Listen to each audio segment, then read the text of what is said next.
안녕하세요, 이경태 기자님. 네, 안녕하세요. 이경태입니다. 네, 좋은 아침입니다. 어제 대통령께서 이해찬 전 총리 빈소를 찾았습니다. 직접 그 훈장을 들고 찾고 했는데 전체적인 모습 스케치, 청와대가 굉장히 바쁘게 돌아가고 있고 한데 한번 이해찬 전 총리 빈소 찾은 거 포함해서 전체적인 스케치 한번 부탁드리겠습니다.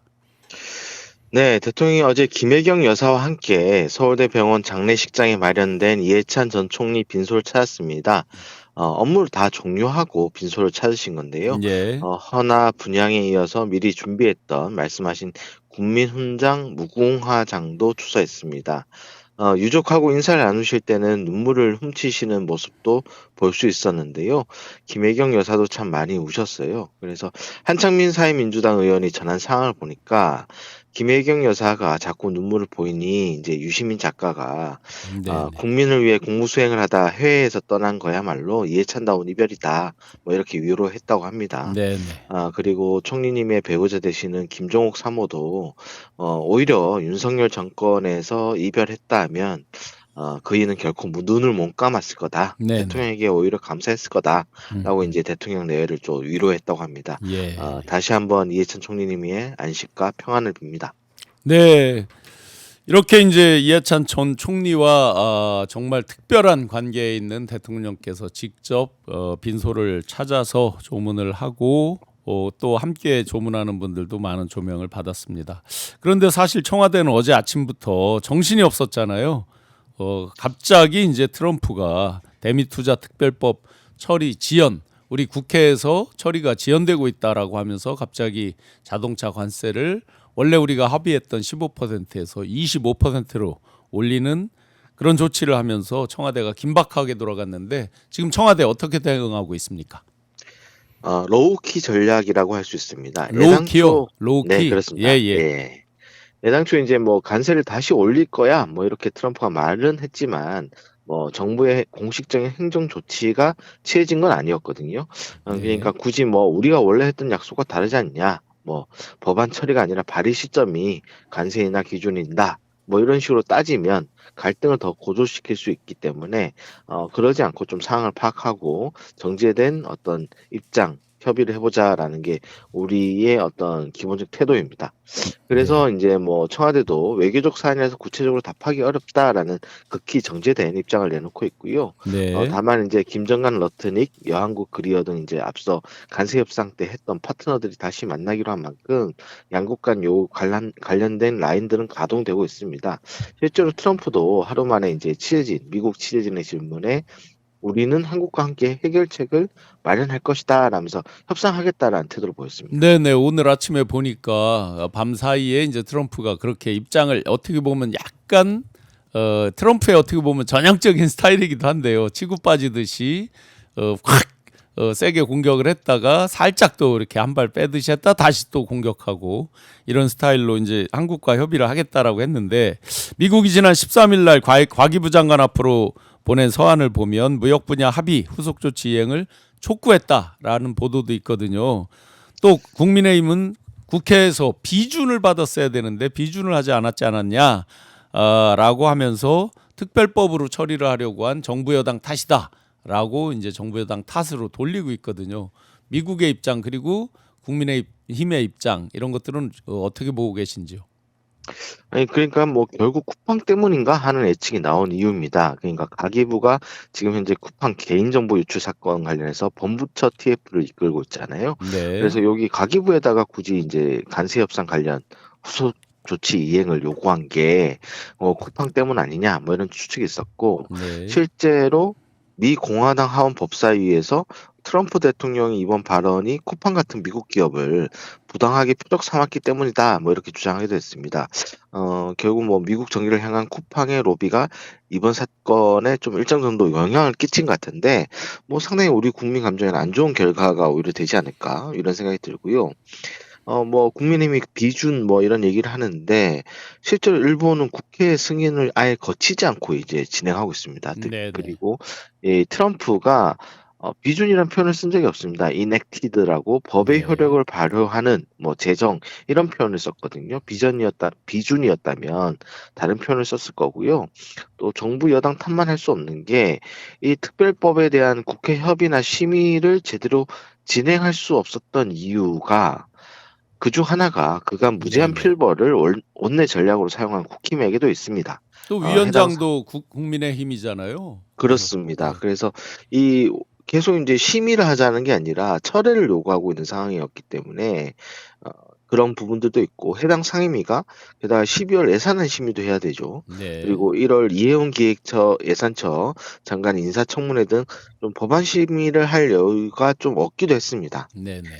그래서 고런 여러 가지 상황들이 있습니다. 그래서 저는 근데 뭐 우리가 굉장히 좀 흔들릴 이유는 없다라는 생각이 들어요. 왜냐면 네네. 트럼프가 가장 급한 게 뭐냐 따져보면 상호 관세 정책에 대한 미 연방 대법원 판결이 더 중요할 겁니다. 그래서 그렇죠. 한국을 좀 이용한 걸로 보여요. 음음. 이유랑은 얼마 전에 인제 관세로 좀 맞붙었잖아요, 그린란드 때문에. 네. 그리고 일본은 지금 중년 해산 등으로 좀 상황 등이 좀 압박하기 좀 애매한 상황입니다. 그래서 네네.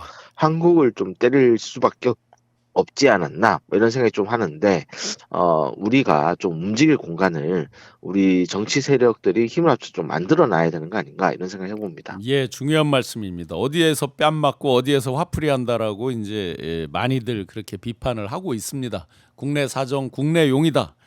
트럼프 입장에서도 그런 비판도 하고 있고 저도 비슷한 생각입니다. 국회 비준은 뭐 외교안보 국방 관련되거나 국민에게 재정적으로 아주 치명적인 어떤 악영향을 미칠 때 이런 때인데 이게 왜 그렇게 꼭 국회 비준까지 가야 되는 거냐라는 부분에 대해서는 아마 이미 뭐 전문가들이나 학자들의 그 결론이 거의 다 비슷하리라고 생각을 합니다. 어제 대통령이 국무회의에서 부동산 시장 거품을 반드시 잡아야 된다고 하면서 몇 가지 아주 강력하게 주문을 한 것들이 있죠. 휘둘리면 안 된다.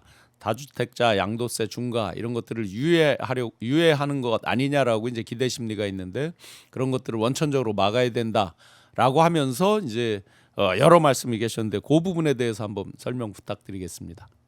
네. 이번 그 다주택자 양도세 중과 유예 종료를 놓고 '기득권층의 저항이 있다.'라고 좀 판단하시는 부분이 있는 것 같아요. 네. 그러다 보니까 대통령이 "정부 정책에 대한 신뢰 안정성 문제에서도 지킬 건 지켜야 된다." 이런 걸 재차 강조했는데요. 네네. 특히 "힘 세면 바꿔 주고 힘 없으면 그냥 하는 건 안 된다."라고 했어요. 그래서 이런 부분들이 "이런 저항이 흔들리지 말라."라고 이제 국무위원들을 좀 다잡는 그런 성격이 있고요. 특히 또 이제 부동산 부분이 워낙에 인제 공격을 받고 있지 않습니까? 공급 네. 대책도 곧 나와야 되는데 이런 부분들에 대해서 부동산이 또 오를 것이다." 뭐 이런 얘기에 대한 어떤 대통령의 직접적인 구두 개입 뭐 이렇게도 해석할 수 있을 것 같습니다. 네네. 다만 이제 대통령이 X에서 5월 9일 계약분까지는 중과를 유예하는 거를 좀 논의한다라고 했는데 어제 회의에선 따로 논의되진 않았고요. 청와대는 대통령이 말씀하신 게 있기 때문에 유예 좀 그대로 진행될 거다. 이번 국무회의가 아니라 다음 국무회에서 진행될 수 있다. 이렇게 설명했습니다. 네, 어제 이렇게 말씀하실 때 표정이나 전체적인 분위기가 물론 조문정국이기도 하지만 그런 걸 떠나서도 상당히 단호한 모습을 보이는 게 평상시와 조금 다른 느낌이었습니다. 그런 가운데에서 국세청장과의 어떤 질의응답 과정에서 국회 입법 속도를 주문하면서 아주 강력하게 질타하는 모습들이 있었는데 그에 대해서 후일담이 많을 것 같은데요. 벌써 이제 국세청장이 요번이 처음이 아니라 약간 그 질타 받는 모습들이 있었잖아요. 그에 대해서 기자분들 반응 어떻던가요? 맞습니다. 이 국세청장에게 이런 질타를 하는 모습이 한두 번 있었던 게 아니거든요. 네. 그러니까 작년 12월 업무 보고나 지난 20일 그러니까 일 주일 전 국무회의에서도 지적하고 그렇죠. 거론했던 부분입니다. 특히 인제 대통령이 좀 관심을 가지고 있는 게 이 체납관리단 네. 그리고 통합 징수 요런 부분들이에요. 이게 왜냐하면은 대통령이 성남시장 경기지사를 로서 일하실 때 이미 이런 것들을 방법을 통해서 세수를 확보하고 일자리를 창출할 수 있다는 거를 몸소 경험을 했기 때문에 이렇게 효과가 좋은 정책들을 왜 적극적으로 하지 않냐라는 답답함이 있는 겁니다. 그래서 이제 국세청장에게 이제 여러 가지 지시를 했고 국세 통합 관리 방안에 대한 논의를 하다가 언성을 높인 거였는데 네. 국세청장은 이게 관련 법 개정을 하면 좀 더 된다라는 얘기를 했어요. 근데 대통령이 볼 때는 지금 국회가 그렇게 쉽게 법안이 통과될 수 있는 상황이 아닌데 왜 그런 식으로 나이브하게 생각하느냐라고 질책한 것이죠.